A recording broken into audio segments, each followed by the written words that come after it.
ஜாக்கிரதையில் நமக்கு தவிப்பு இருந்து கொண்டே இருக்கிறது. பலவிதமான தவிப்புகள் இருந்து கொண்டே இருக்கிறது. நம்மளுடைய திருப்தியின்மை பூரணமாக ஜாக்கிரதா அவஸ்தையில தான் வெளிப்பட்டு கொண்டே இருக்கும். ஐயோ, இன்னும் நமக்கு அது வேணுமே, இது வேணுமே, நான் பூரணனாக இல்லையே, நான் முழுமையாக இன்னும் செய்து முடிக்கலையே இந்த காரியத்தை, இதெல்லாம் கடமைகள் எல்லாம் எனக்கு பாக்கி இருக்கின்றனவே என்று பின்னாடி ஒரு மனசு சொல்லிக்கொண்டே இருக்கும் ஜாக்கிரதா அவஸ்தையில. இப்படி நம்ம ஆல்வேஸ் அந்த பரிதவிப்பானது நம்மளுடைய திருப்தியின்மையை வெளிப்படுத்தி கொண்டே இருக்கும். எதுல? ஜாக்கிரதா அவஸ்தையில.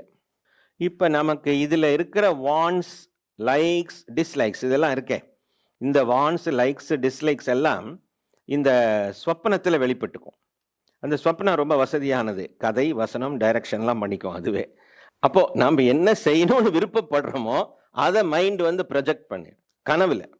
அப்போ கனவுல ஒரு அனுபவம் இருக்கா, அதுக்கு ஒரு சாட்சி இருக்கா, அதுதான் சுத்த சைத்தன்யம்.